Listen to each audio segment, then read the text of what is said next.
Majority Report with Sam Seder. The destiny of America is always safer in the hands of the people than in the conference rooms of any elite. Sam Seder. They are unanimous in their hate for me, and I welcome their hatred. We must guard against the acquisition of unwarranted influence, whether sought or unsought, by the military-industrial complex. The Majority Report with Sam Seder.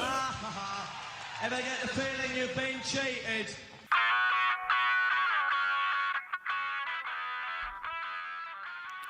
It is Monday,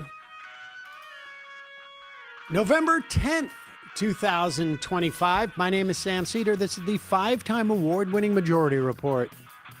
We are broadcasting live steps from the industrially ravaged Gowanus Canal in the heartland of America.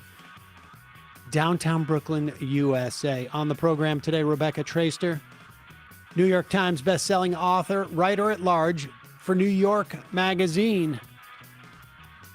On the olds that make up the Democratic Party. Also on the program today, speaking of the olds that make up the Democratic Party, Chuck Schumer finally gets his Democratic cave on the shutdown. 8 Democratic senators coming out and agreeing to vote with the Republicans for the huge price of just about nothing. Meanwhile, the U.S. Circuit Court of Appeals last night rules that Trump cannot withhold SNAP funds, making that shutdown deal even more ridiculous. Donald Trump pardons Rudy Giuliani, Meadows, former chief of staff, and others for their tiny little attempt to overturn the 2020 election. Meanwhile, Trump floating $2,000 checks to Americans to cover for his tariff disaster. New report after meeting with Trump's former defense attorney, Ghislaine Maxwell, is living her best life in a minimum security prison. Word is she literally gets to keep a puppy. I'm not joking about that. Biden administration had intel that even Israeli military lawyers thought what was going on was a tremendous war crime. Supreme Court refuses the appeal to revisit same-sex marriage. And U.S. summarily kills another 6 people in a boat in the Pacific to surpass 76 just unilateral kills. FHA contemplating a 50-year mortgage for Americans, queuing up the next housing financial crisis. All this and more on today's Majority Report. Welcome, ladies and gentlemen. Emma Vigeland out today. In fact, out all week. Brian is solo right now. Take it easy on me. So everybody just slow down. We have a special guest in studio today. My friend Aya is here. Hello, Aya. He's waved to me. So we're going to have some fun with the Democrats caving again. I want to make this, well, let's start with this. Last night in Boston, a U.S. Circuit Court, after having the case essentially remanded to them from the Supreme Court, Ketanji Brown Jackson wrote this order. She is responsible for the First Circuit Court. All of the judges have basically their own portfolio. The court looked at the question as to whether the Trump administration could be forced to release the funds they're holding. Remember, that's what they're doing. They're not forcing them to spend money that's not there. The USDA had a contingent fund, or contingency fund, I should say, in the event of an emergency, and having no funding for SNAP payments is an emergency. The Trump administration pulled that money offline and a circuit court in Boston ruled last night that they needed to reinstate that funding. And with that funding flowing, with the results of an election less than a week ago where Democrats ran the board, like I am still looking for any election where Republicans, never mind outperformed, but didn't underperform in terms of like the partisan splits. I have yet to find one.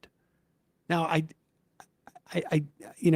haven't been able to look at like every school board in every county that had an election, but I have not seen a single race where the Republican outperformed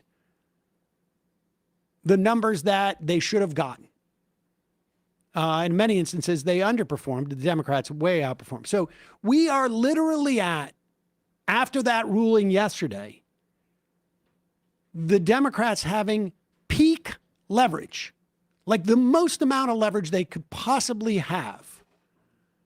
And then, of course, they took that opportunity to cave. And to be fair, it's not all Democrats. Apparently, a lot of the Democratic senators are pissed about this. A lot of House members are pissed about this. But let's just start with a couple that are. One who's retiring. So inexplicable why she's doing this. Jean Shaheen from New Hampshire. She's not running for re-election. Here she is responding to colleagues who say this isn't a fight, this is a capitulation. Thank you. Yeah. You say you're fighting on the Affordable Care Act, but what do you say to your colleagues who say this isn't a fight, this is a capitulation? You're agreeing to a vote on a bill that it almost certainly will not become law, and you're allowing that to happen. Pause it for a second. Let me just make clear what they did get here. Pause it for 1 second. And then we'll just go back and start it again. And just to be clear, the big thing they got in the bill was a promise from the Republicans, the most upstanding people. I mean, if you ever want a promise, the best place to start is with the Republican leadership because you can trust them. In exchange for a continuing resolution through January 30th, so that I guess presumably Trump's able to, everybody's able to go away on Christmas vacation. Trump's still able to crank up the authoritarian machine that he wants to unleash on American cities, probably in February or March. This bill fully funds SNAP, which of course we now know 12 hours ago was fully funded. It reverses Trump's illegal reduction in force proclamations, which of course were illegal anyways. And it promises a vote on ACA subsidies by the second week of December, when hopefully Chuck Schumer's thinking, who's going to be paying attention?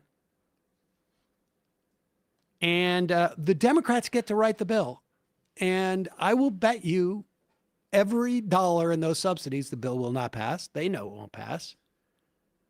And that's it. That's what they get. So all of this, and it supposedly will pay everybody who's deserving of pay, which is already law anyways. And so if the Democrats were afraid that Trump wasn't going to follow this law, I don't know why they would follow this law. All right, but continue. You're fighting on the Affordable Care Act. What do you say to your colleagues who say this isn't a fight, this is a capitulation? You're agreeing to a vote on a bill that it almost certainly will not become law, and you're allowing that to happen. Well, first of all, as long as the government shut down, the clear statement from Senator Thune and the Republican majority, and they control the Senate, the House, the White House, was, we will not talk about health care with you. So there was no vote that we were going to get on the Affordable Care Act, premium tax credits. We have a guaranteed vote by a guaranteed date on a bill that we will write. Not that the Republicans will write, although I do think it's important for us to engage with them, because we need a bipartisan bill that we know is going to get enacted to provide the relief that Americans need. And I think there's a commitment on the part of many of our colleagues to do that. But there's no guarantee this will become law. There was never a guarantee that it would become law. Well, right.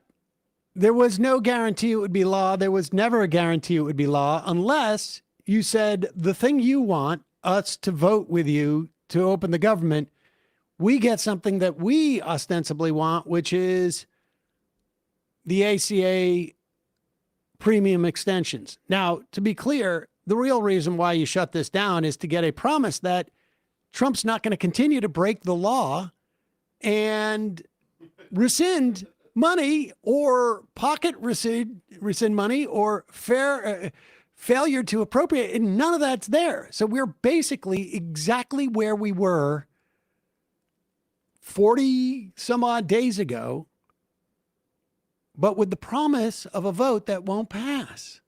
So refreshing for some bipartisanship. And if the argument is, well, look, that's going to help the Democrats. Well, the Democrats were already winning this shutdown fight.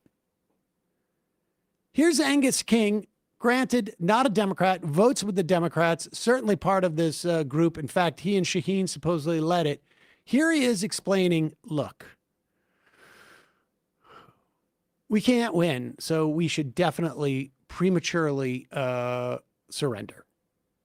Well, Joe, you have to go back to what the strategy was at the beginning of the shutdown. There were two goals, both of which I support. One was standing up to Donald Trump.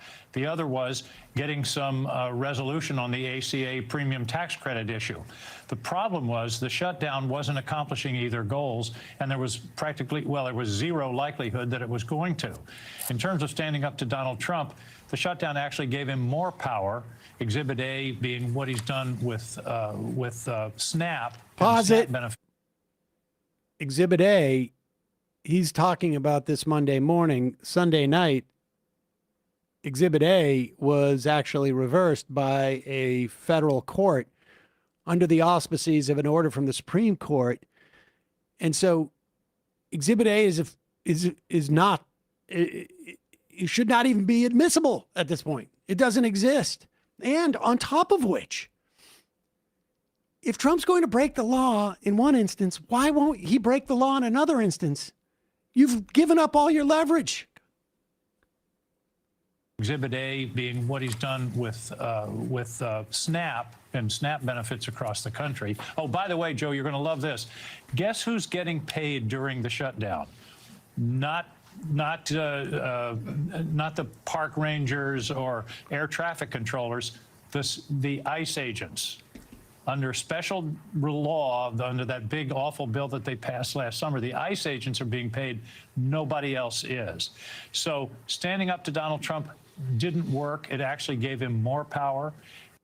Well, Joe, it didn't give him more power. That legislation that passed, because you passed the last continuing resolution, made it possible. Does anybody think the big, beautiful bill would have been on track if they had to deal with a government shutdown in March? And you know what? You just gave up the platform to tell people that ICE is being funded. Just astonishing. Hard to know what kind of decrepit thinking is involved in this. And in a moment, we're going to be talking to Rebecca Traister about that very thing. But here is Chuck Schumer. And, let me just read this reporting from the American Prospect. I've got to go through Ezra Klein saying, why are the Democrats doing this? I've got to go through Zateo. I got to go through every single observer of politics piece saying, why are Democrats doing this? This one's from Robert Kuttner. My reporting finds that at the Thursday meeting of the Senate Democratic Caucus, 2 days after the election, that would have been last Thursday, Democrats nearly capitulated once again. Here's what occurred. It's been widely assumed that the group of 8, mostly centrist Senate Democrats who have been looking to broker a hollow deal on the Republican terms were freelancing. In fact, they were acting with the express approval of Senate Democratic leader Chuck Schumer and were reporting to him daily. At Thursday's meeting, they told their caucus colleagues they now had 10 votes to reopen the government. There was a mutiny. Much of the rest of the caucus went ballistic, and some of the supposed 10 said that, in fact, they were not willing to vote for such a deal.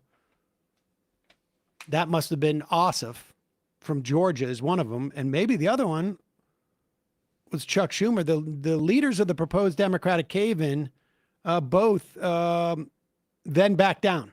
That would have been Hassan Shaheen and Catherine Cortez Masto. Chuck Schumer, if not orchestrated it, midwifed it and gave him the ability, because he's so terrified of a primary, to cut this 15-second video.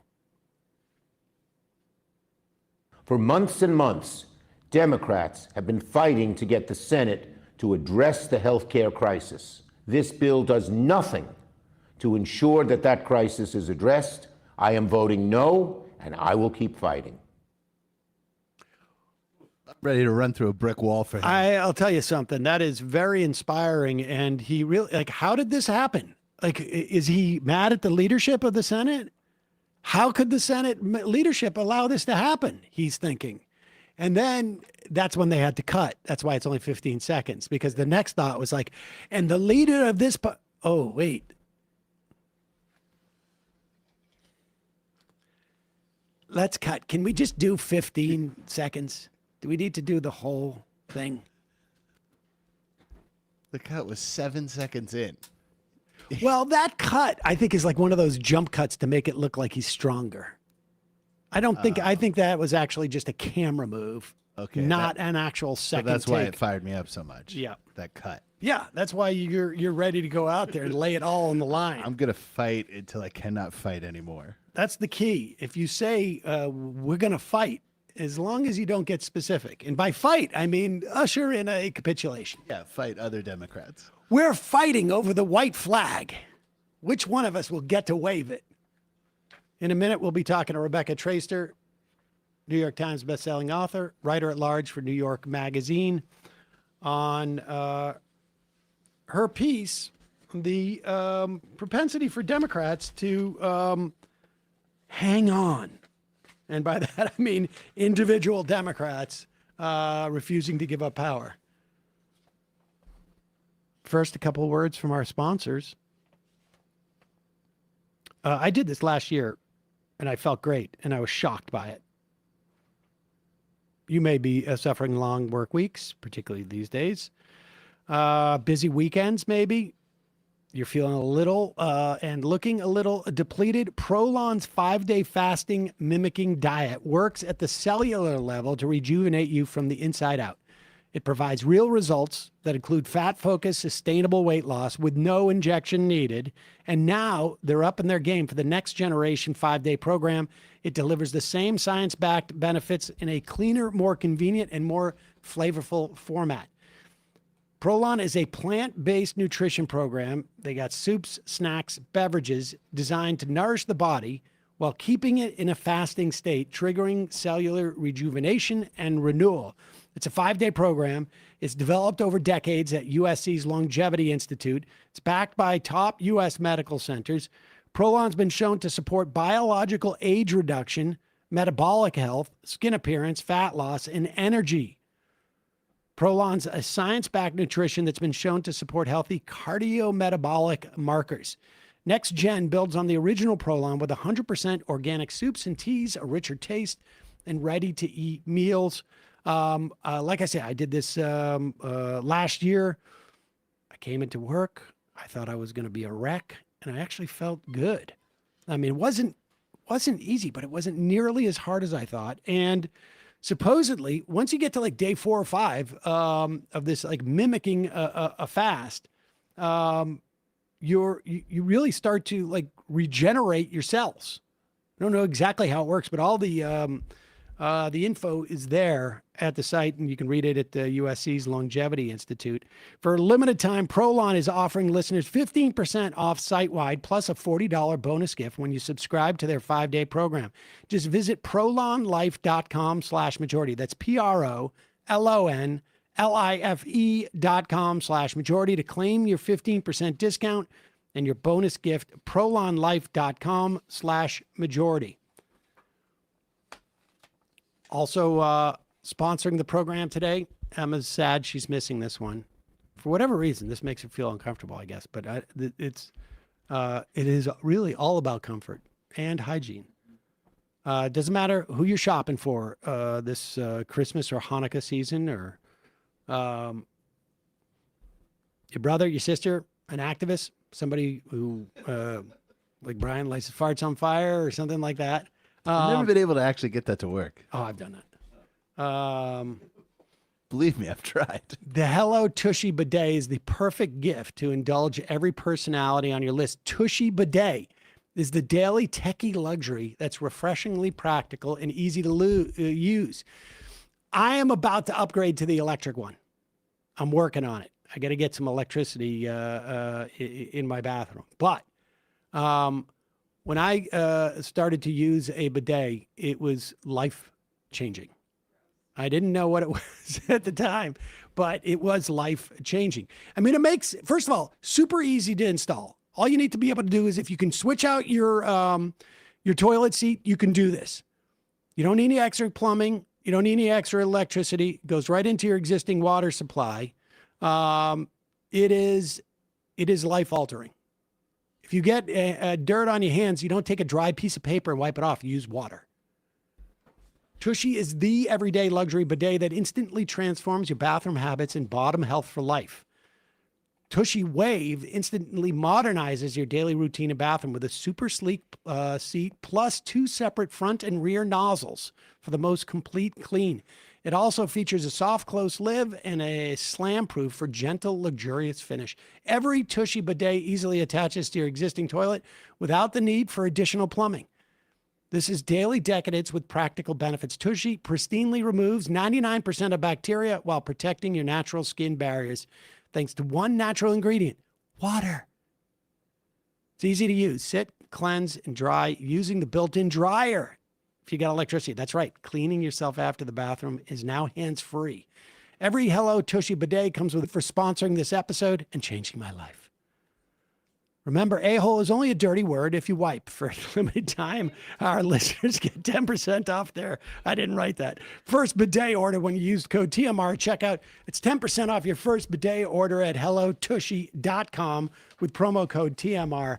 All right, quick break. When we come back, Rebecca Traister, New York Times bestselling author, writer at large for New York Magazine.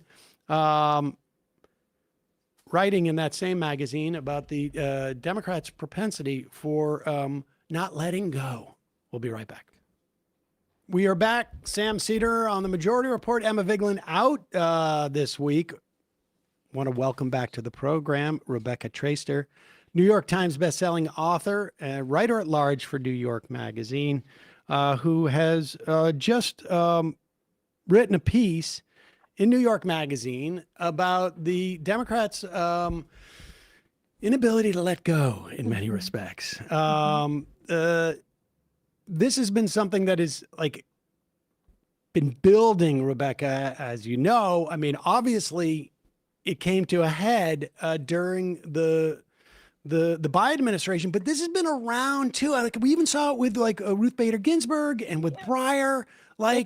We certainly saw it with Ginsburg, but also, I said to my editors when we first talked about me doing this piece right now, I said, didn't I write this piece about Dianne Feinstein 3 years ago? I wrote a huge feature in 2022, a long feature about the career of Dianne Feinstein and what it meant for that generation of Democratic politicians to have moved into office and then to have stayed until they literally, and at that point she was still alive, but until they were literally that died in office, which is what happened to Feinstein.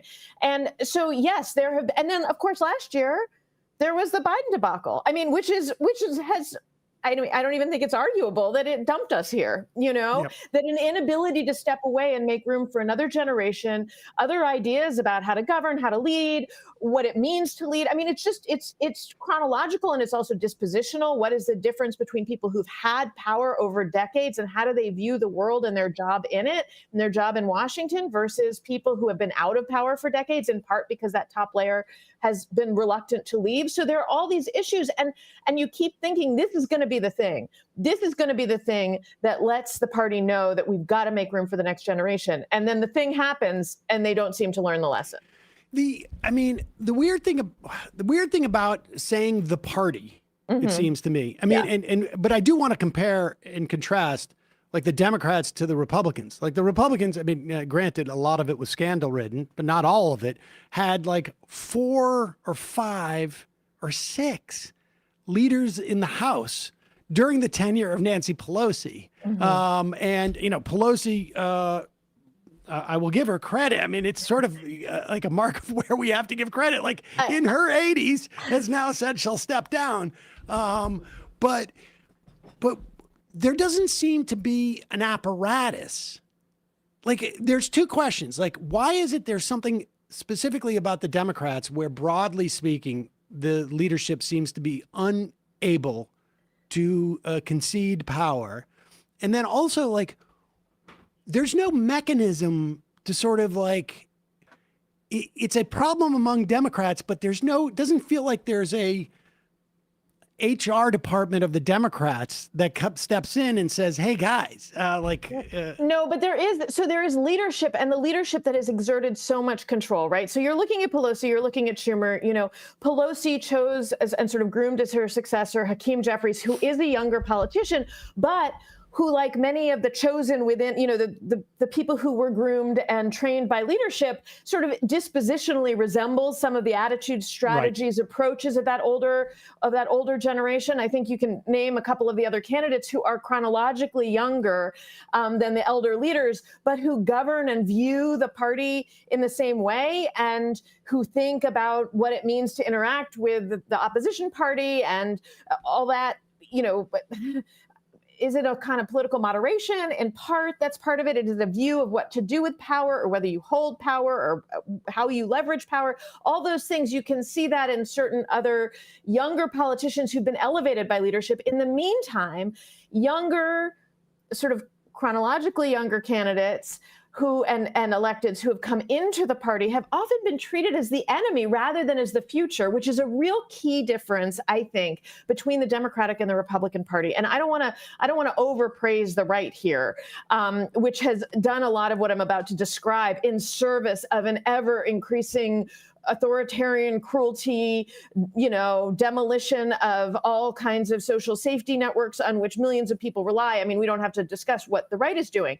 But the one thing I will say is that the old guard on the right, and there are plenty of older Republican politicians who still have power, but they sort of saw the uprising of, in many cases, younger candidates, or in some cases, just a new generation that wanted to do things differently, more radically right-wing candidates. Right. And many of the older leaders, and you can look at Mitch McConnell, you can look at Tom Tillis, sort of shifted right with that in response to the up and coming generation, whether that's, you mark that as the Tea Party, or the sort of, Marjorie Taylor Greene caucus. You've seen the Republican Party move right along with its next generation of leaders who want to move ever further right. And what you see in the Democratic Party is treating the generation of Democrats who, again, I'm not sure it's just left and right. I think it's about a stance toward, do you fight or do you negotiate, right? There are all kinds of strategic differences, and it's not just about left or center. But you've seen the generation, the AOC, Ayanna Pressley, the Squad generation. You've seen it certainly around Zoran Mamdani. Right. You see it around the antipathy toward a candidate like Graham Platner, toward more just a different approach to how we might do democratic politics. And you've seen the party actually treat that next generation as a threat to their power rather then as the generation that's going to move the party into the future and be the leadership in the future. And that is that's a structural, I think it's an error.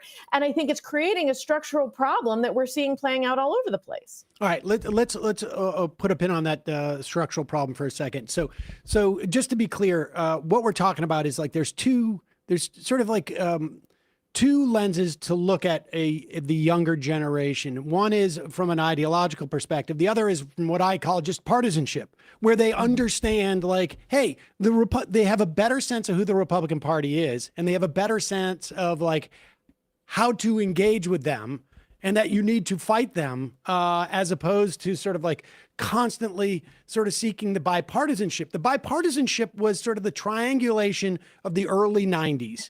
And yes.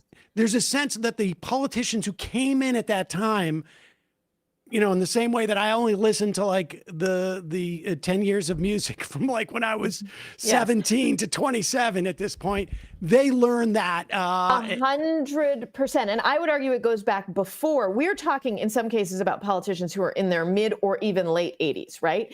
And some of them have been in political office since their 20s. You know, Chuck Schumer, by the way, first won office when he was 23 years old. Okay. So you were talking about people who've been in politics for their entire career in some cases. And I would argue that it goes even before the 90s triangulation. Something that's always stuck with me is the Joe Biden line that he used to talk about when he first entered the Senate in 1973, January of 1973.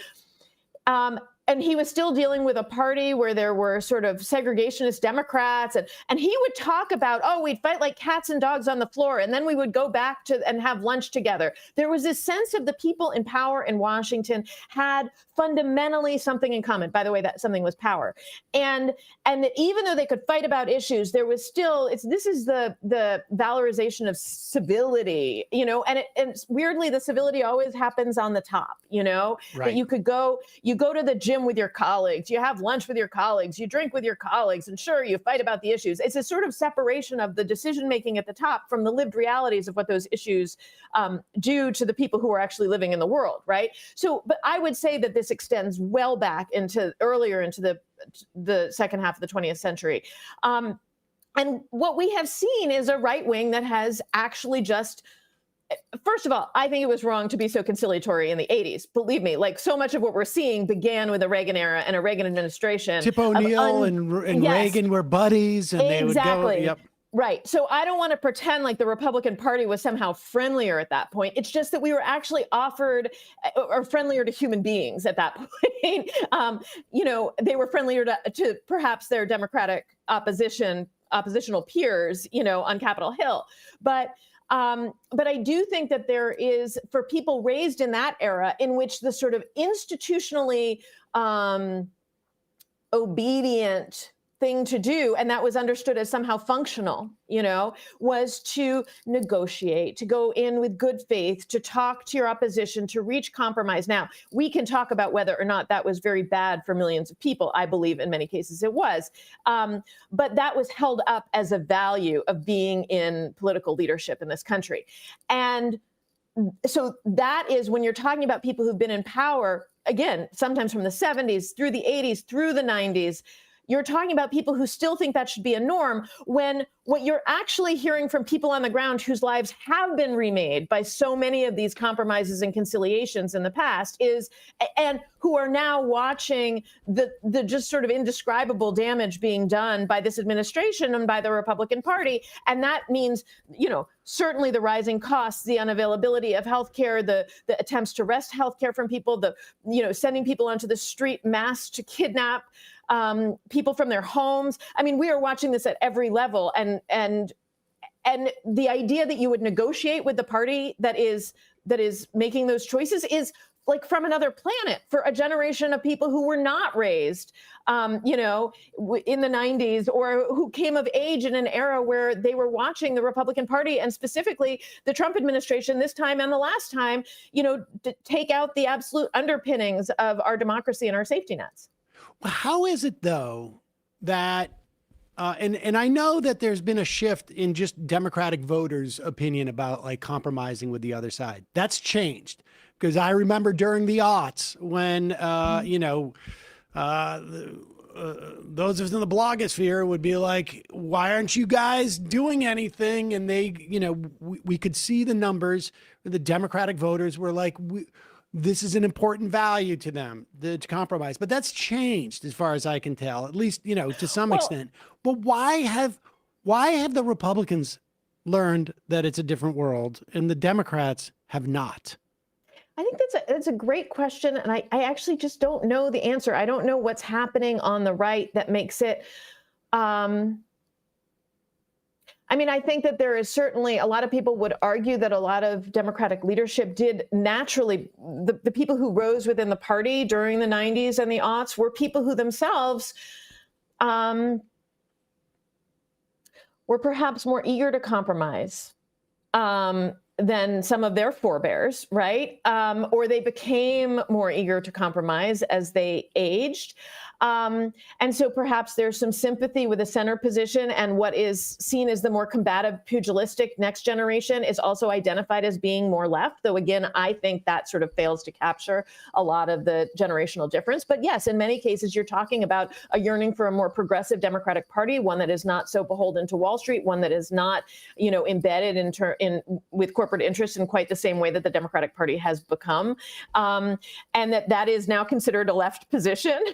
I think it's a very, so that there's this sense that it's an attack on them, which in many cases it is at this point, an attack on the choices that Democratic leadership has made.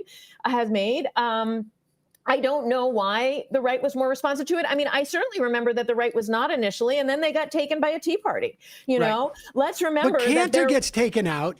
Cantor gets taken out by, what was it, David Bratt or something like that, and loses that's the first Tea Party sort of scalp, if you will. Yes, and it was a shock. I remember being shocked. We were all, everybody was shocked. This was like literally, 6 months after Cantor, Ryan, and McCarthy are on a, cover, Young Guns of the Republican Party, and they've taken over. And then within a couple of years, they're all gone. Right. But that happens with AOC and Crowley, and then it's the opposite. Is like I know. This, and it's almost it was a direct mirror. Cantor, I think, was the sort of was third, I think, in line to Paul Ryan, and Crowley maybe was 2 in line, but it worked in a just completely different way.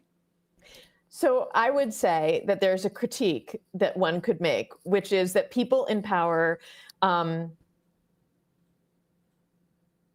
may be more likely to side with power. And that part of the project of the left, the very loosely construed left, right? And I'm just, the Democratic Party goes to its left, yes. Center, okay, has a pretty hard job in this country, which is, theoretically, at its best, fighting against centralized power. So that means via, fighting for labor protections, right? Fighting on behalf of workers, fighting on behalf of, fighting against all kinds of oppressive other structures around gender and race and identity, right? And it's a combined project, right? I've always believed that there's no way that the sort of false distinctions between identity, fighting against racism and misogyny and homophobia and transphobia, and fighting against corporate interests and on behalf of workers and people who require healthcare and food, those things are completely linked, right? But it's a really hard project in this country, because the whole reason this fight exists is because the country was built around structures that privilege people in corporate power, that privilege white people, that privilege men, right? Like there are all these things that are the old way of doing things. And that fundamentally, when you're fighting against those kinds of structures, it's a very uncomfortable place to be in. So for a right to move right, on a lot of those things is a more comfortable move than for the Democrats to move left, making those fights much harder, right? We have a natural gravity toward the forces that built this country. And that is why for generations, for centuries, these kinds of linked struggles have been going on again, the very loosely defined left, right? And so So, I mean, maybe that's it. Maybe on the right, it's sort of like if you can replace this guy as long as you feel comfortable with here's the new boss, same as the old boss. The problem is that is not the way that people who are supplanting power, again, center to the left, are viewing it. They're doing it to fundamentally change how that power operates and to distribute that power. Yes, yes.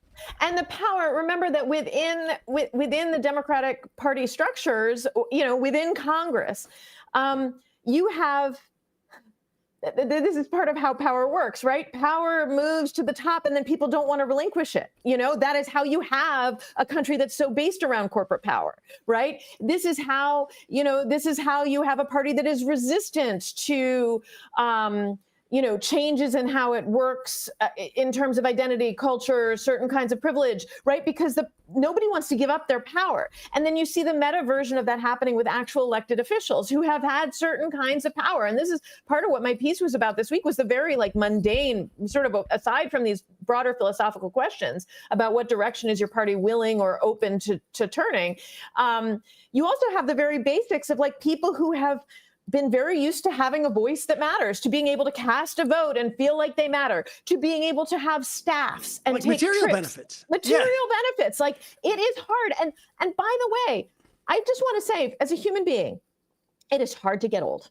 Okay. I think that is anybody who's had parents, anybody who themselves is aging. I actually so far have really enjoyed getting older, but I know that there comes a time it's hard. And it is also hard to give up power, which is very tied to this question of getting older and immortality and reckoning with the fact that you're not going to be around forever.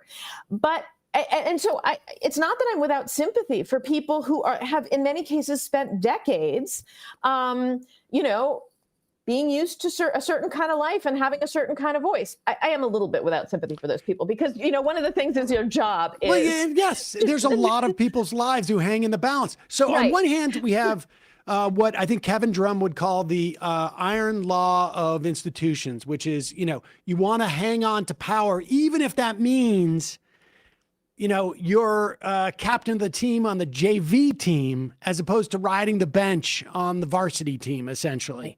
And then the other one is, and this one I found fascinating, you really outline this in the piece, is that material benefits of the thing of you have one woman, was it Norton Holmes Holmes? Yes, Eleanor Holmes Norton.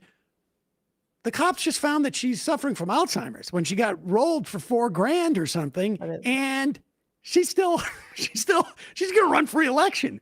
And okay, so there's this quality of okay, now I'm in my 70s, 80s, and you write, people's grandchildren have gone off to college and maybe their spouse has passed away.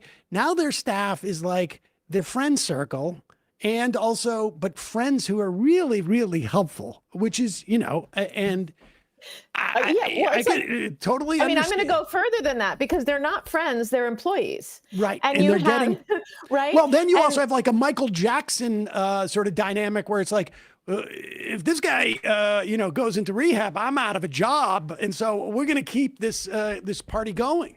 We know these are the symptoms of, again, what you're talking about with people who have power is you then have people who become dependent on them. They become dependent on, for example, their staffs. And that is what a former congressperson told me, observed in their memories of having served with some very elderly colleagues who certainly should have stepped away a long time ago, but refused to. In part, it's there's nothing else because their lives have been this job, and then they have a staff in place. And as you just recounted, that staff is often, these are the people who are taking care of them in their old age because their families have moved on or grown or spouses have died. But then in turn, that staff becomes dependent on that elected official to maintain their job and their access to power. And these things happen in every industry, right? You have people at the top who have certain kinds of economic and professional power. And then you have a circle that creates this sort of closed circle of, no, you're still wonderful. You can do this. You can, or in some cases, I'm sure that there are congressional staffers, and I heard from some of them who don't think that their bosses should continue to run, but they're the ones who have the power. All of this is true, and it's human. And this is how power works. This is the Democratic Party in a moment of, not just a moment, moment. Like, I believe that the fight in this country, to create stability and preserve protections and rights and dignity for more people is an ongoing crisis. We are in an ongoing crisis and have been for most of the history of this country. This is a particularly heated moment in that crisis, and so hearing about how, yes, it is hard to move on and hard to give up your staff and your perks and your power and your ability to vote is pretty alarming in the context of who is going to come next. And I want to raise one other point on this. I think that, and this is more of a touchy-feely point,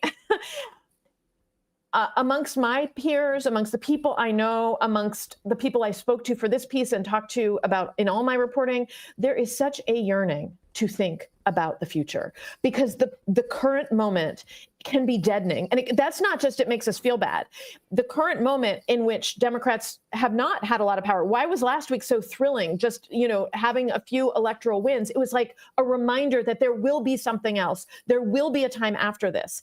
And so, and young people and young leaders are the most tangible reminder of, look, we're going to have another generation of people. We are not going to be stuck with these same people leading us and driving us to hell, right? And with their punitive cruelty and capitulation, punitive cruelty on one side and too frequent capitulation on the other. This is not going to be our steady state forever. And so young candidates and this next generation of leadership is also just crucial on a sort of, and I think this is important politically, on an emotional level, getting people to stay out there, to stay active, to stay hopeful, because if you give in to the despair of powerlessness and this sense of powerlessness that many of us have in this particular period, then you're not doing the work of building power for the future. And that is, in fact, the path out of this moment.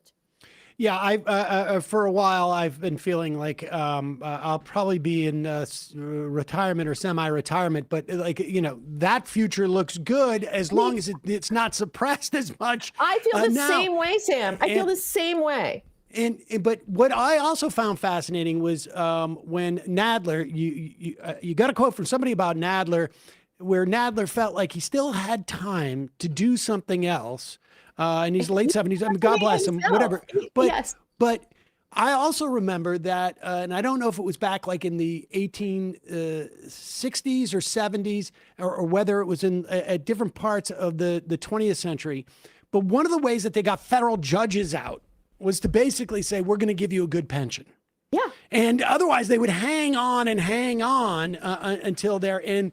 There is this sort of quality of like, okay, Republicans probably have more, there's just so much more money on the sort of like ancillary parts of being a former Republican in terms of lobbying, in terms of sinecures at the Heritage Foundation, or whatever it is you go on to do. And there isn't that necessarily on the center left. I'm sure there's some, but it's not the same. It's funny that, I didn't use this quote in the piece, but I did a lot of reporting on Massachusetts where Ed Markey, who is 79, is being challenged by us. And he's sort of a progressive hero for a lot of people. And so it's an inverse of that idea that the youthful energy runs to the left and the older politicians run to the center. He's being challenged by Seth Moulton, who is, a centrist. And somebody was talking, so I did a lot of reporting in Massachusetts, and one of my sources in Massachusetts said to me, we used to have a saying that there's got to be a University of Massachusetts campus somewhere to put these guys in charge of when we move them out of political office, which speaks to exactly what you're saying, this idea that there has to be something on the other side. But actually, a point that somebody made to me in the piece is that in hanging on so long, a lot of these people on the left, they missed their window.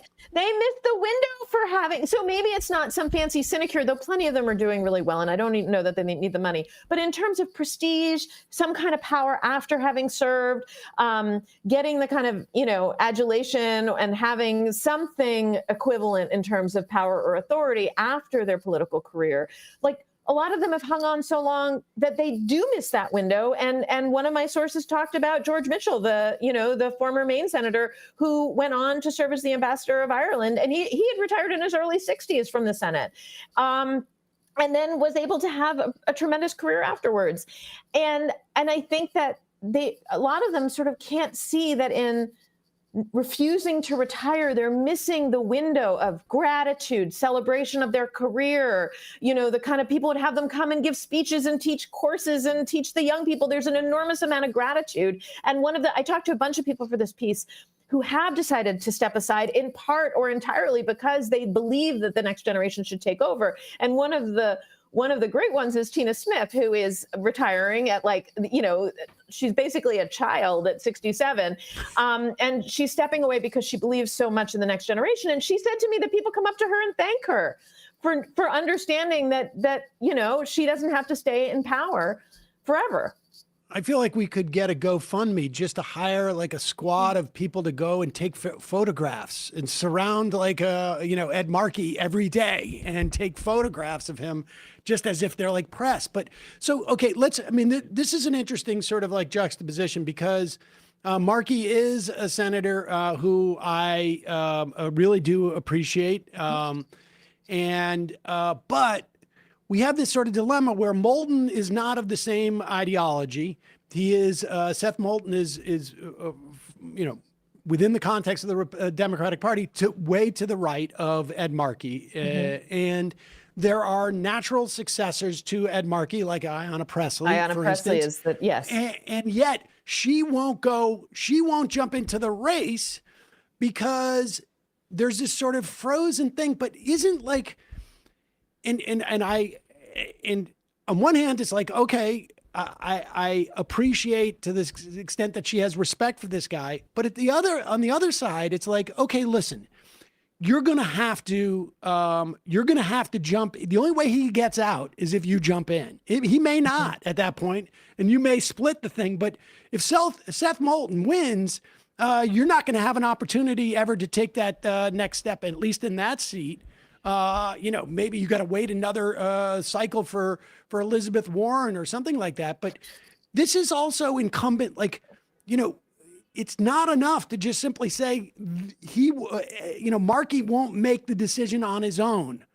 Like at one point. So, yeah, I don't think it's impossible that you see somebody else jump in this race. I think, in fact, it's notable. Ayanna Pressley is one of the few Massachusetts Democrats who has not yet endorsed Ed Markey.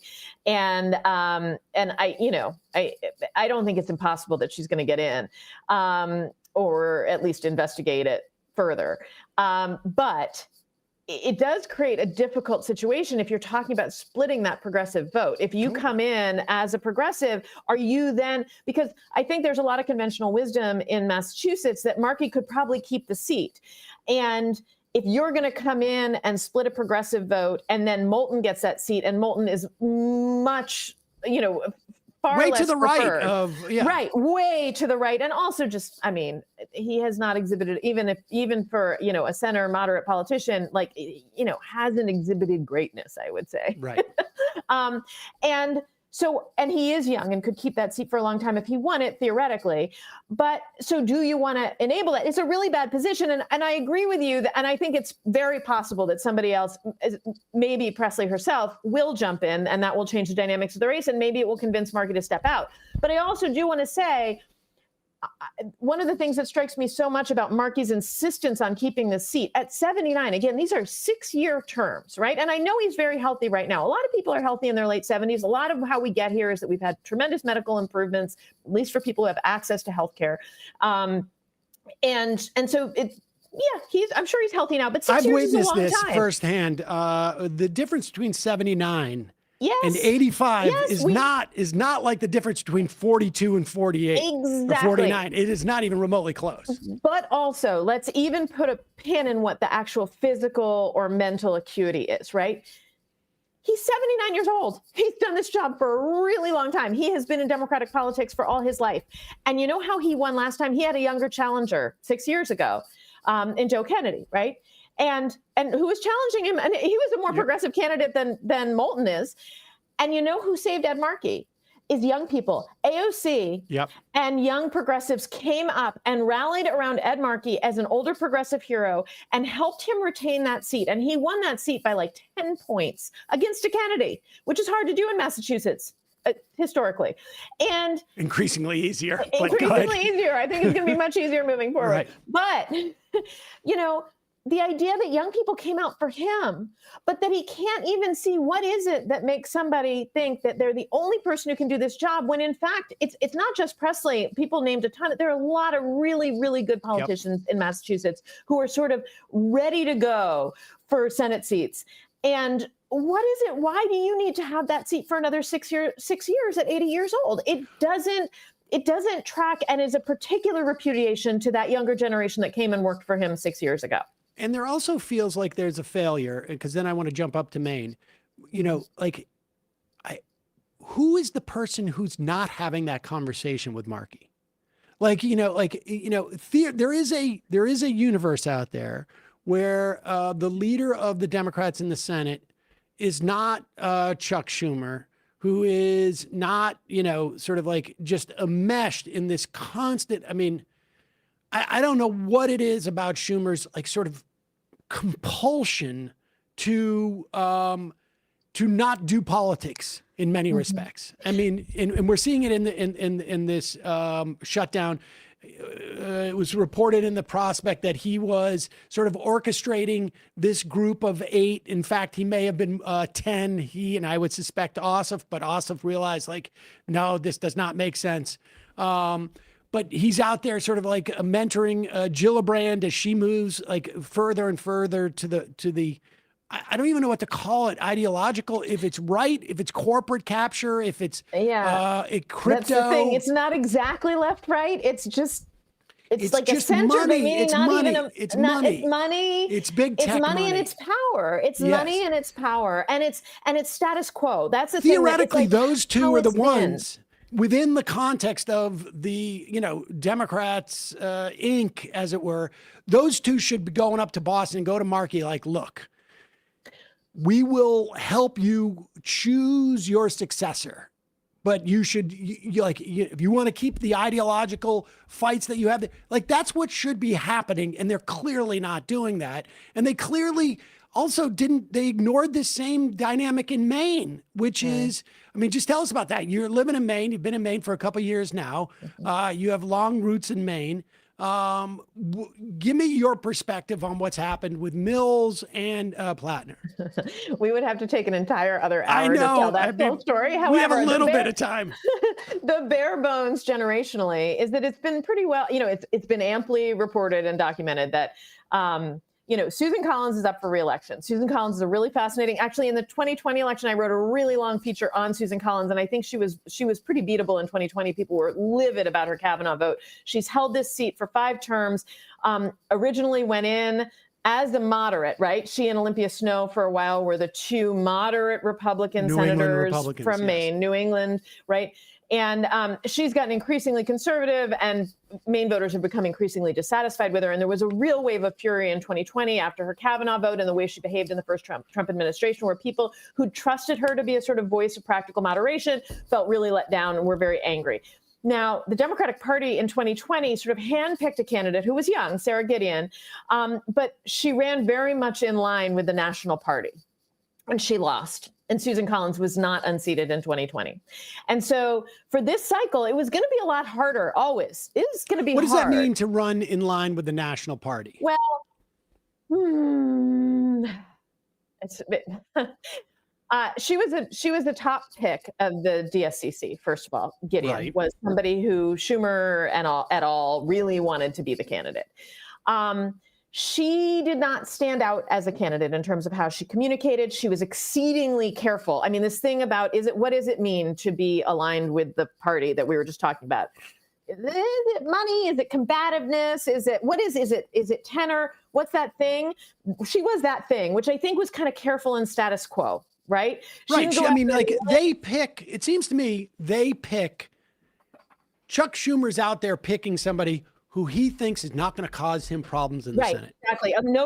No drama, which means not just no bad drama, but also no excitement, no electricity, no like, here is who I am, no fight, no pugilism, no sense of ability to coalesce power, no leadership skills in many respects. Schumer wants it. Well, look, it's not to say that the big explosive fireworks fight, it doesn't always work out, right? We have to, like, there are risks. life, politics, leadership are risks. We take bets, right? We take bets. I took a bet on John Fetterman. It was a really bad one, right? These things happen. You know, a lot of progressives did with Fetterman, and it worked out very, very badly. Yep. So let's not pretend that just because somebody, you know, fits one kind of profile, we know what they're going to be like. But by the same token, playing careful just gets us the same as what we've had. So these are real questions, and questions that I think voters ask themselves all the time. Certainly journalists who are covering these people ask ourselves these questions all the time. But yes, the idea is that Schumer picked a candidate in 2020 and she was a very Schumer candidate. She kept it just 100% buttoned up, safe, didn't go out on any limbs, didn't capture the imagination of Maine voters. It was a very nationalized campaign. Maine doesn't tend to like that. You know, tons of people coming in from out of state. It didn't go well, and Susan Collins won. And so this year it was going to be even harder to unseat her because she is the head of the Appropriations Committee. And the big argument on, you know, that the Republican Party has orchestrated, they're very canny, on behalf of this vulnerable Senate seat that keeps them, one additional vote in the Senate, is that they have sort of enabled her to bring money back into the state via the appropriations process. Yep. And that is the thing she promises all the time. And there are signs all over the state. This project, these jobs brought to you by Susan Collins. She is a very tough candidate to beat. Chuck Schumer decided that the candidate that he wanted to run against her is the second term sitting governor, Janet Mills, who is a very popular governor. She's hated by Republicans, but she is widely beloved by a lot of Democrats. She is a moderate, really good on a couple issues, not so great on other issues, by my lights, but she is very well liked. She is 78 years old. And if she ran and won, she would be the oldest freshman senator in history. And this is who Chuck Schumer decided should be the candidate. And he decided based on his own metrics. And those metrics have some historical merit. He likes candidates that have won statewide. In Maine, one of the big talking points about Mills is that she's the only Democrat who has won statewide in a long time. Now, that is in part because Angus King is an independent, and he basically reads as a Democrat, but he caucuses with the Democrats. But he has certainly won statewide, and because a lot of the other statewide officials are appointed by the legislature, voted on by the legislature, not by. So it's a little tricky to say she's the only Democrat who's won statewide in a long time, but it's also, it's true. Yep. And that is a metric that historically, if you won statewide, there's a greater chance you're going to win statewide again. But that really changes when you're talking about somebody who is coming up on their 80s, when you're talking about a state that I want to say something about the voters in the state. They're really sophisticated voters, in part because as a small state that does require robust representation in order to bring money in, to get equal representation. Maine voters are pretty well versed in terms of how the Senate works around seniority. That's one of the things Susan Collins has always had going for her, is that she can talk about what it means to be senior in the Senate and have it resonate with voters. And voters understand also what it means to send a 78-year-old to a Senate seat who says up front she's only going to hold it for one term and isn't going to be able to have that level of seniority. She's going to be a freshman senator, even though she's not going to necessarily have the freshman sort of energy per se. Right. Well, and that puts you back at ground zero. And that's going to happen with whoever comes in to fill that Senate seat after Collins, whether it's this time, whether it's next time. That happens when you elect a new senator. But I think that there is a sort of awareness that, in part born of Collins' career, that like what it means to gain seniority in the Senate for the state that you represent is actually meaningful. And so I think that's a real question that's being had around the Mills candidacy. That's interesting. And her argument that she made to me, I went and I talked to Janet Mills, your thing about who says these things to these people. A lot of people are actually saying to Janet Mills, tell me why you're doing this. And I had that conversation with her directly. And to her credit, she was very willing to have the conversation and make the case as to why she was making this choice. And she views this moment as a particular emergency, right? And she says, it's just 6 years. It's just 6 years. And we know I can do this in the state. We know I can win this. I don't think it's settled that she can win it. I think in part some of the polling that happened. So that, the other thing that happened is that a candidate came up this summer, Graham Platner, an Oysterman from the Mid-Coast, with a very left populist message. And the enthusiasm for him here in the state, and I say this both as somebody who lives in the lefter-leaning downstate region and whose family is from the more conservative rural region up north, and I spend a lot of time there and have many, many connections there. The sort of fever for Graham Platner was pretty extraordinary through this fall. And in fact, he was polling in the first poll that was done, he was polling 34 points against Janet Mills, and Janet Mills is like a well-liked politician. And we should say, like with Mills, in terms of that, like I've seen polls at the beginning of the year, it was 50-50 on her likability, or I should say approval. Maybe it was like, was in with the margin error. Maybe it was a point down. And then I think after her confrontation with Trump, it seemed to be closer to like 50-40 in terms of her popularity. Mm-hmm. Where is I mean, it's interesting because I hadn't heard anything about the sophistication around seniority. And we should say, that's my perception based on having reported on Collins in the past and talking to just voters. I mean, I think that makes a lot of sense. And then I think, the idea that you're going to do one term means you don't even begin to build seniority for 6 years. Right. Yes. You're still 6 years out from essentially it's almost like refining your mortgage you're only paying interest essentially for the first, you're going to do that 2 times in a row. How much of what Platner's doing now that she has entered the race, because he had basically the floor for, himself for 4 or 5 months. How much has the sort of controversy around the Reddit and the tattoo and that, how much has that dampened the enthusiasm from your perspective? And how much is he leaning into that concept of her age, she's going to be the oldest person to ever enter the Senate as a freshman, and B, the implications of that in terms of seniority and delivering from Maine, 12 years out or so. And see, just how much is that, and where's his enthusiasm at this point? Okay, so a bunch of different questions there. In terms of so there have been, as soon as Mills got in the race, within 48 hours, there were a lot of stories that dropped about his history of bad comments on Reddit, sexist, racist, homophobic comments on Reddit, and then, a story that he actually wound up telling himself, but because it was being shopped by somebody to other media outlets about the fact that he had a tattoo that looked like a Totenkopf, a Nazi symbol that he got when he was in the Marines, which he says was never the intention of the tattoo. And it's not worth delving into all of that right now, except to say we've talked about it ad nauseum. I will tell you that. Right, we have talked about it quite a bit on this program. I know everybody has. And it's it's endlessly fascinating to me because I'm living here in the midst of it and have a lot of opinions about it. But also I feel like every time everybody's just talking about it so much that I'm like, shh.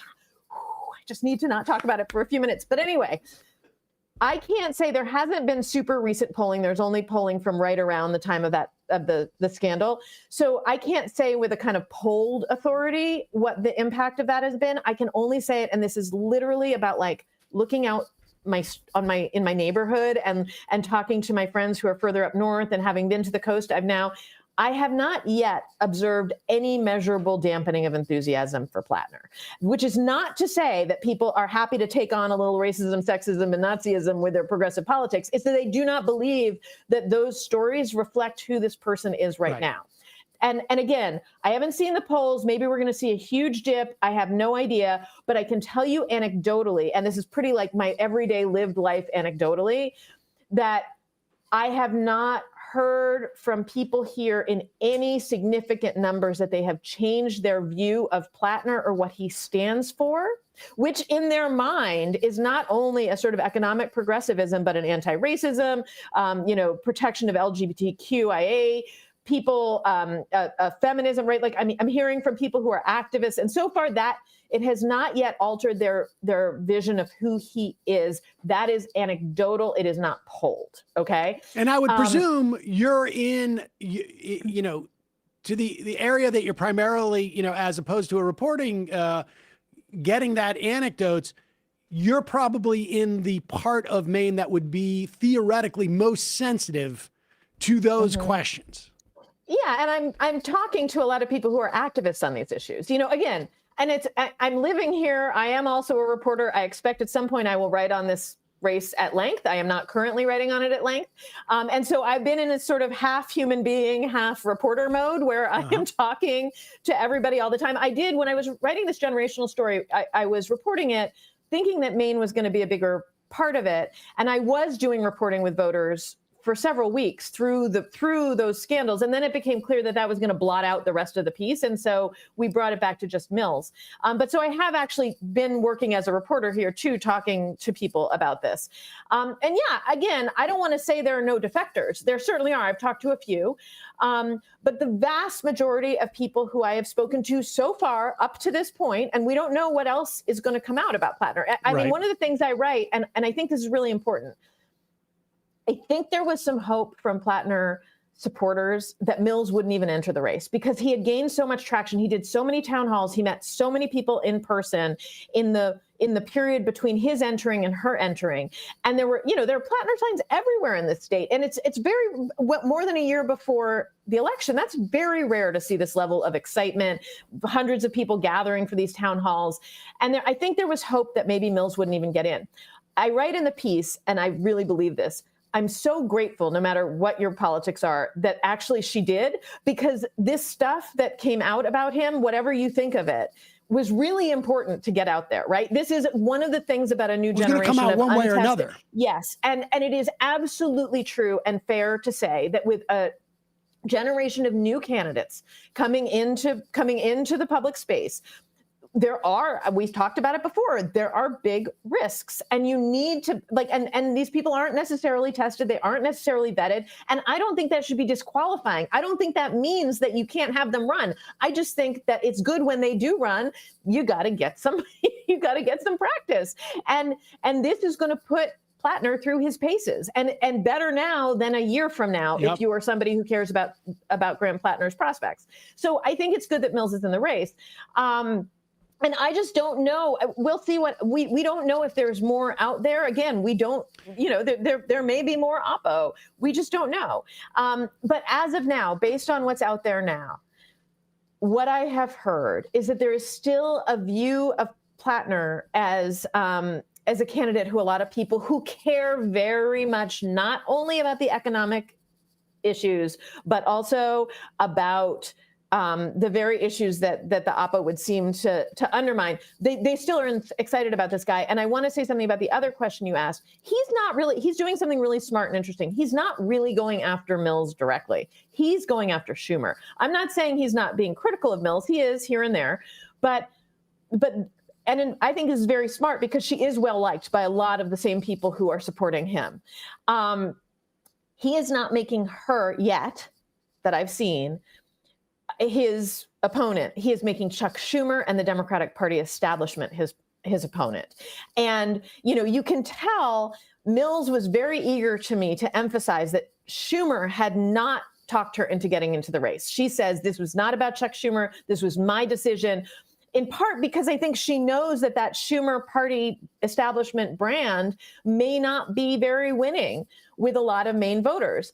And, That's a different question as to whether Chuck Schumer was able to sell her on running, which is, I don't have faith that Chuck Schumer could sell much, but I'm sure part of her equation was, I'm going to have the backing of Gillibrand and the DSCC and Schumer and whatnot. And I would be surprised if there wasn't sort of also this notion of in the same way, there may be somebody in Massachusetts who doesn't want to run against Markey and be and allow Moulton to win and then have to go back to the progressive community and be seen as a spoiler. I would imagine there's also sort of apparatus in Maine who are part of the Democratic mechanism, who also are I've got to, weigh 10 years from now, am I going to have a job in Maine politics if I go with Platner? versus go with Mills, she still loses. I still, probably my prospects are better. I mean, that calculation has to happen, I would imagine. The calculation does have to happen. It's interesting, though, the calculation has to happen, and I want to be really clear that she does have mechanisms already in place for her, and her argument to me, which is that the party didn't have anything to do with her decision to run, is really compromised by the actual choices Schumer made and Gillibrand and the DSCC by the day after Mills gets into the race, they announce a joint pack with her, right? Well, that's on the her thing behalf. that I find so amazing about this. There's another part of this story, which is these guys are incompetent. Right. Are you telling me it would have been so much better for her prospects for them to just stay out of it? And also the stuff about how is it that there is not another how do they not find? I know there's another candidate in the race. There is Jordan Wood. There are a couple others. Yeah. Jordan Wood is associated with one of the biggest scandals that obviously we don't have too much time to cover. Although we did interview someone from the mothership, which was like this sort of scam PAC thing. And he was associated with Citizens United PAC, which, it's unclear where that money went down a hole. But with all that said, how is it that the DSCC, who is charged with finding, even on their own terms, I wouldn't necessarily like their candidate, they can't find somebody who in this unique moment, your whole piece is about this. There couldn't be a more sensitive time than to run the world's oldest freshman senator. Well, I think this is a lot about, it goes back to this thing you and I keep circling back to, which is power and the centers of power, and that you may be near all that authority, money, whatever it is that's, so addictive there, but you're really separated from that. The longer that you're at the center, the more distance you have from the margins, but the margins happen to be your voters in a lot of cases, right? And so I don't get the feeling that there's a great national understanding. I'm sure this is true in states all across the country. I just happen to be living in this one, right? I don't get the feeling that there is a great view of this state coming from the national party. I don't think that there's a real sensitive feel for what it's like on the ground here. I do want to speak slightly to the idea that they could just get somebody else in there. I want to say that the excitement around Platner is really unusual, and he's a very unusual candidate. It is not, and this is something Michelle Goldberg wrote in her piece about Platner a week or so ago, the fantasy that you could just bring in another candidate like a Not Mills who could knock out Platner is its own kind of fantasy too, because, and again, I don't think they could find somebody. I think he's a unique He's a talent, very unique talent. Now, that doesn't mean, again, we don't know. There's a lot of things we don't know, and I don't want to. But the excitement he's creating here is not anything I could have predicted when I saw his first video getting into the race in August. I had no idea what it was going to feel like to have this guy on the ground and to watch everybody I know asking questions, going to town halls, more than a year out from election. Right. That is not something that a party apparatus can produce on command. Those are candidates. And again, I don't want to say this with some prediction that he's going to win. I don't know what's going to happen. I don't know what else we're going to learn about him. I don't know how he's going to fare as a candidate going against Mills or Wood or anybody, or against Collins. So I'm not making some kind of prediction of victory. But what I am saying is that you have candidates sometimes who come out of nowhere, and they are truly it's an AOC, it's a Mamdani. People, you can't make that. You can't. Right. And I think that's true. And that doesn't mean that those candidates are always going to win and they're always going to be on the side of good. I'm really not trying to do a Graham Platner ad here, but I am saying that there is an unusual thing about this particular candidate who Mills and Schumer find themselves up against in Maine, and that it's not something that the party itself could have simply produced on command. And I am of the mind, as someone who is, spoken in support of his campaign. And again, we don't know everything about him, and there's times you get burnt, of course. But this primary is going to have, I think on some level, Mamdani inspired his campaign. Probably also like some people maybe associated also went up there and worked a little bit on it. I mean, not in maybe a determinative way, but just the existence of somebody who wasn't expected to win, to be able to win and to knock off someone like Cuomo empowers other people to realize, like, you know, think broader about their possibilities. I think the implications of Platner, if it goes this way, beating Mills and then beating Collins, and you know, from this distance, it really looks like he has a better opportunity to beat Collins than Mills does, because I don't understand what the value proposition of Mills versus Collins is beyond, like, you know, in terms of how they've distinguished themselves as, you know, it's really just like, I'm a Democrat. I will vote, you know, but it's also associated with Schumer, who I don't think is terribly popular amongst Democrats. The implications of him winning, I think, will reverberate in a much greater way across the country, because a guy like Platner undercuts sort of like Schumer and Gillibrand's perspective on what's going to win. And we're already seeing that cracks. We're seeing it even in Michigan on some level. We're seeing it with senators, you know, come out, Heinrich supporting Platner, Schiff going to Michigan and sort of like looking into the non-DSCC candidates. I think it's going to be a big deal. Rebecca, I really appreciate you coming on and talking about this piece. I think it's been something that, you know, everybody has been feeling, and it's fascinating to see it all sort of like wrapped up in that bow. I appreciate you having me. And I just wanted to tie your last comment about Platner, Mamdani, AOC together. You know, this piece that I wrote is about the older generation. It's looking specifically at that older layer. And I think one of the things that maybe we're coming to is that there's a lot of waiting for them to do the right thing, you know, and in fact, some of the people from Jerry Nadler to Tina Smith, you know, are stepping aside in part to make room for young people. But I think we're also looking at, to go back to the beginning of our conversation, it's going to be the young people who come and knock it down.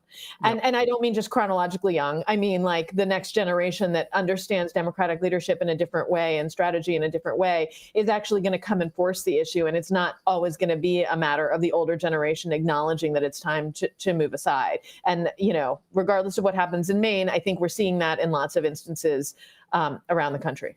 Yep. Power does not give itself up willingly. Yep. Rebecca Traister, we will put a link to your piece in New York Magazine. Thanks again. Really appreciate it. Thank you so much for having me. All right, folks, we're going to head into the second half of the program, aptly named the fun half. And we'll have some fun. Just a reminder, it's your support that keeps this show trucking along. You can become a member by going to jointhemajorityreport.com. When you do, you not only get the free show free of commercials, you get the fun half. We have over 17. Oh, you can go to jointhemajorityreport.com for that. We have over 17,000 people in our Discord. It is one of the most active left leaning like Discords out there. Center, left. It is big time. You can join that fun for absolute free. It is a great place to learn about organizing. It's a great place to learn about what movies you might want to watch. It's a great place to just hang out and chat. Also, we're trying to figure out, maybe there's ways we can have it function as like to help when we get the next wave of ICE attacks that I anticipate coming. We'll, of course, play a bunch of footage from Chicago. Chicagoans are really impressively organized. And it's also just a great place also to start to organize. Like, people ask me, like, what can we do to prepare for ICE? Like, should we be handing out pamphlets and this and that? The big thing is develop networks. That's the hardest thing to do, is to develop networks, and develop those networks maybe around, I don't know, it doesn't have to be about ICE. Develop networks that could be about anything, really. But usually what helps is it's a problem that you share with your neighbors, with your apartment building tenants, with your folks at work.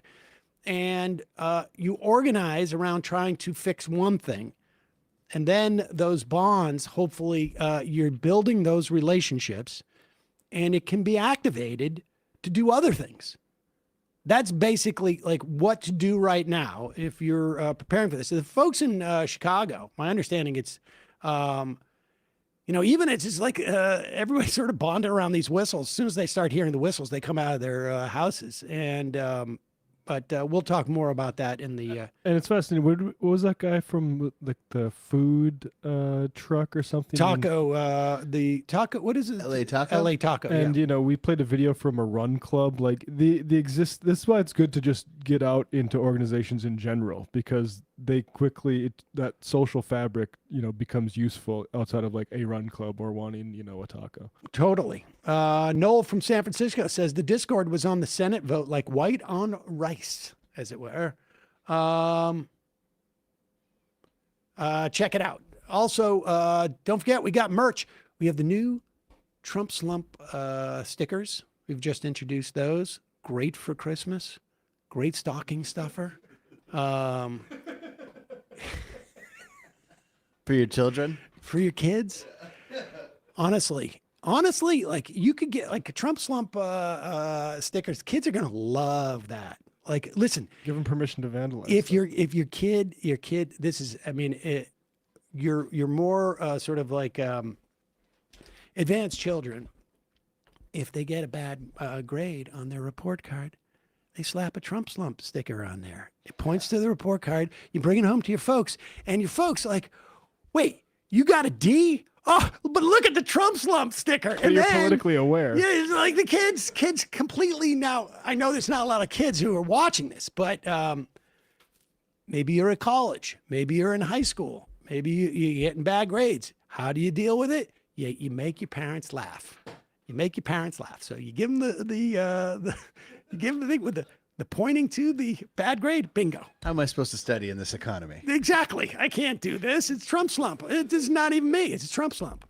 Let's see. I forgot I could have blamed the Iraq War on my grades back in high school. I would, for anybody involved in any type of measurement situation that you're going to disappoint somebody, slap one of these stickers on there. Get a smile. It's the best way to do it. Also, justcoffee.coop, fair trade coffee, hot chocolate. Use the coupon code majority, get 10% off. And a reminder to all our friends watching on Twitch, both poggers and if you can donate your subscription to us for the month. If you're a Prime member, very easy to do. It's just like a little click on a toggle in your profile, and bingo, bango, there it is. Thousands of people watching live. Yeah, we got a good number on Twitch today. Sweet. Matt. Patreon.com/Left Reckoning. David Griscom and I released another Sunday show for our patrons yesterday where we basked in Zoran's victory and looked at the PBD crew. And these guys, they like come into here like we're the business experts, and then they say, do you think he's actually going to freeze all rents in New York? And it's like there's certain like 2 million units that he statutorily has the authority to. And it's happened in the past. Exactly. And it's happened in the past under de Blasio. Like, yes, he's going to be able to do it. And they think like, it's up in the air. They don't do any work. They think he's going to freeze like any sort of rent increase across the board. They in the don't entire city. understand. That's like where Mr. Wonderful. I saw a clip of him on Fox News go like, he's not talking to me, but why am I going to build a building in New York City if I can't get the rent? I mean, dude, do just 5 minutes of homework. Yeah. And it's hard to know whether they lie. It's just the dumb lie they can get away with. I just remember Sean Hannity back in the day, like would dance around what Monica Lewinsky's age was. And you could hear him every time. He kept like he was a 19-year-old girl. And then I'm like, he knows that's a lie. And then another time he'd be like, 18-year-old girl, 20-year-old girl. And it's like, wait a second, this dude just must be lying. Somebody must have corrected him. It's not like this is hidden information. It's hard to know whether they lie or they're just so stupid and lazy and they just think that their audience is stupid and lazy. I think on the stupid side, Dave Portnoy from Barstool said that he's threatening to move his headquarters to Jersey. Who is he threatening? By the way, Mamdani. Who is he threatening? But also, Mamdani wants to raise corporate tax rates to match New Jersey. New Jersey. Yes, exactly. Enjoy your commute. Enjoy your commute into the city at 5 p.m. when you don't feel like going out to the TGIF or Olive Garden. Yeah, didn't he get in trouble with the NLRB for union sort of intimidation or something like that? I'm sure he's not a good guy. I just love these threats. Like, who are you threatening? Your own employees? Like, hey guys, I'm going to ruin this if, go ahead. Bye. Honestly, bye. See you. I remember New York before Barstool. It was nothing. It was nothing. There was no. Voice shutting down. All right, quick break. Fun half.